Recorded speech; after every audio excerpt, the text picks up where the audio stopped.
as I told you, the stability we have in the country now and the solidarity which you saw in the elections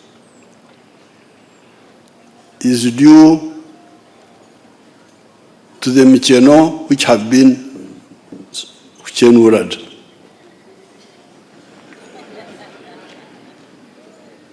The needs that have been addressed are the ones which cause unity, broad unity. And also, if we solve all the other solvable needs, we shall have maximum and total unity, and that's what we are aiming at. But now, there's another word, okwemeka. You know, that language, it has got a really precise words. Okwemeka means to install an authority, a king or a president or even bishops who can say okumwemeka, to install him. You don't have to use many words. If you say okwemeka, it's clear that this was installing in authority. The wish of the NRM from the 1960s has been to okwemeka the people of Uganda population, to put them in charge of their country, so that what they want is what happens. And the way to do it is to have free and fair elections on the basis of one person, one vote by secret ballot. This has been a problem since 1962, 61 actually. We have been struggling to have one person, one vote. Initially, it was the UPC which was cheating and kabakayeka, using violence, using multiple voting, using ballot stuffing, using altering results. That's what happened in 1961, 1962. Then we had no other elections for 18 years, until 1980 when we defeated Idi Amin.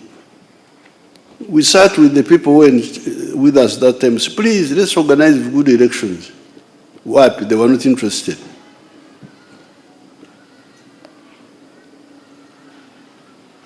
They cheated as usual. And that's what caused that war between 1981 and 1986. When we came, that's why we introduced lining behind candidates, because we wanted a method of elections which is not contestable, which is transparent. And you remember it helped us a lot in the creation of the LCs. It was by lining up. Then in the expansion of the NRC, in 1989, it was lining up. But as we approached the CA time, 1994, and then the election in 1996, the idea came of secret ballot. If you line up, are you not exposing your preferences? And that's how we went back again to secret ballot. And we tried to put in place all these other measures you see, like voting in public, where people can see where you have voted, candidate agents and all that. But still, all those depended on vigilance and integrity of the involved people. However, soon it became clear that no integrity among the election staff, a lot of corruption, and vigilance on the side of the people was very low. So that's how we ended up with, again, the old problems. Ballot stuffing, because here you can see there's no ballot stuffing, there's no multiple voting here, because I think because the numbers are few. You had Kateba announcing that the total of ballot papers were 700, 455 voted, spoiled votes were so and so, the votes which were not used were 200. You had the report here. With this one, you can have no arguments. But the problem is that when the numbers are big, first of all, people are not vigilant, and then no integrity among the election officials. So when you hear that there's opposition in Uganda, there's no opposition in Uganda. It's just cheating. In the last elections, after the elections, we discovered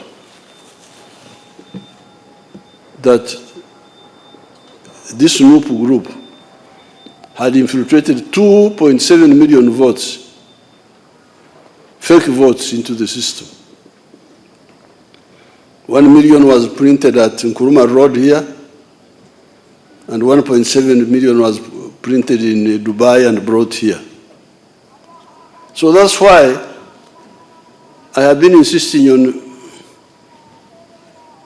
biometric verification machines.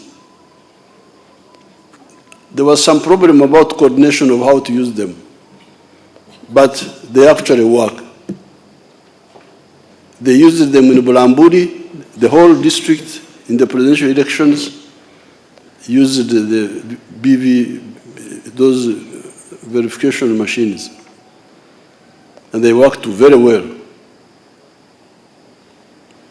And I was able to defeat my undisciplined sons,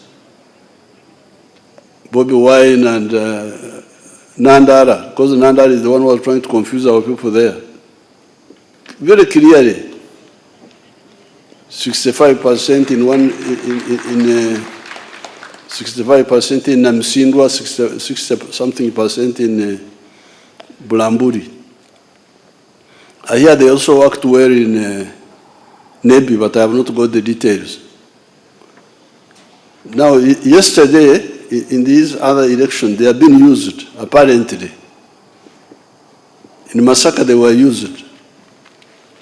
And that's how the NRM, I hear, swept the councillors there in Masaka. Because the previous election, they were cheating. And some of the regional police commander there was part of the cheating process. I removed him, and yesterday I hear NRM got 43 positions out of 52 in Masaka. So, therefore, in order to stabilize the country and to make the leaders okweguya abantu, the leaders must okweguya. Okweguya, how do you translate it? They must feel beholden to the population. They must know that if I don't serve the people, they will not vote me next time. But if you allow cheating to go on, if I can be elected, whether I serve the people or not, by cheating, by ballot stuffing, by multiple voting, by altering results, why would anybody bother to please the population? So apart from Okchenura, the other big task in order to stabilize the country is okwemeka the people of Uganda. The people of Uganda must be the only authority who decides who leads them. This is my strong advice. I have been working on this for the last 65 years. I think I'm about to succeed with the biometric machines because they are really working. The electoral people did not know how to use them well, but where they use them well, they are a panacea for all these problems. And also thank the Electoral Commission for organizing this function very well.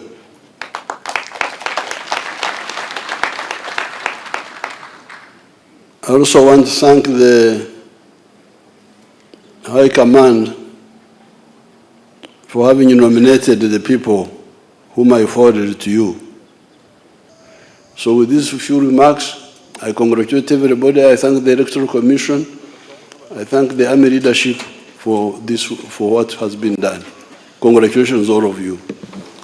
I, Kateba Tumsime Diana, being the returning officer for election of Uganda People's Defense Forces, representatives to Parliament, having added up the number of votes cast for each candidate, in accordance with Section 72 of the Parliamentary Elections Act, Cap 177, I declare the following who have obtained the largest number of votes as elected.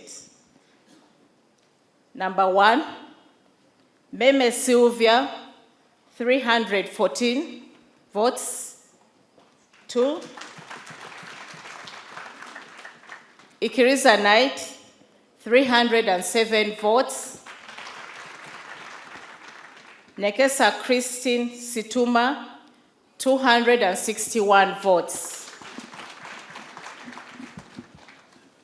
I, Kateba Tumsime Diana, being the returning officer for election of Uganda People's Defense Forces, representatives to Parliament, having added up the number of votes cast for each candidate in accordance with Section 72 of the Parliamentary Elections Act, Cap 177, I declare the following who have obtained the largest number of votes as elected. 1, Okiding Sam, 340 votes. Mujira James, 303 votes. Kavma Samuel, 282 votes. Gonyi David Robert, 266 votes. Masco Henry, 251 votes. Kinalwa James, 241 votes. Lastly, Semwanga Joseph, 198 votes. I thank you. Thank you for listening to me. In accordance with the Constitution of the Republic of Uganda and the applicable electoral laws and regulations. As we all know, the UPDF is the fulcrum or vanguard of peace, stability, and security that has prevailed and continues to prevail in our country today. And therefore it is befitting that we all gather here to ensure that this very critical institution elects their leaders in a democratic manner to the next parliament. The Electoral Commission is constitutionally mandated under Article 60 of the Constitution to organize, conduct, and supervise elections and referenda. Your Excellency, this delegates conference has been convened pursuant to Article 61, Clause 2 of the Constitution, which mandates the Electoral Commission to hold general, presidential, parliamentary, and local government elections within the first 30 days of the remaining 122 days to the expiry of the term of the current government.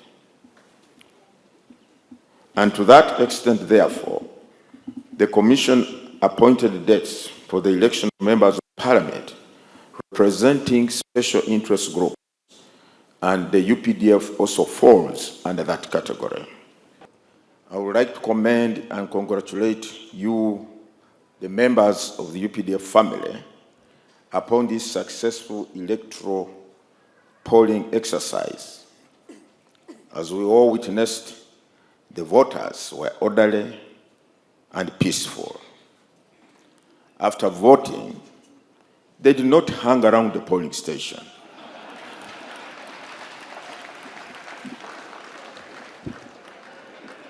But calmly went away. I did not hear of any agitations of kukakuma or kukabanja, but trusted in the organizers of this process, the Electoral Commission. How I wish this kind of conduct could be replicated in these other elections we hold out there. Maybe we would have fewer problems than we're experiencing now. But for those who have been elected, I do congratulate you. And those who have not made it, take heart. It does not mean that your contribution to the UPDF or the country at large is not recognized or appreciated, not at all. It is simply that in every election, there is a winner and a loser or losers. Although in Uganda, the culture of accepting electoral defeat is still alien to many actors. As we draw nearer to the conclusion of the electoral cycle for 2026 general elections, I would like to appeal to every Ugandan, here present and those not here, that the time is now for us to settle down and focus on those programs and activities, both at national and individual level, that are fundamental to our livelihood as well as the socio-economic transformation of our country. Let us sensitize and mobilize our citizens to tap into the abundant resources God placed at our disposal in this wonderful country for the betterment of our lives. Above all, we should never ever compromise over the peace, stability, and security of our country, which in the context of the goings on in the Great Lakes region is like a watershed in a dry and arid area where all animals, or where all humans and animals run to quench their thirst. The influx of almost 2 million refugees in our country is a clear testament to the watershed role Uganda has become in this region.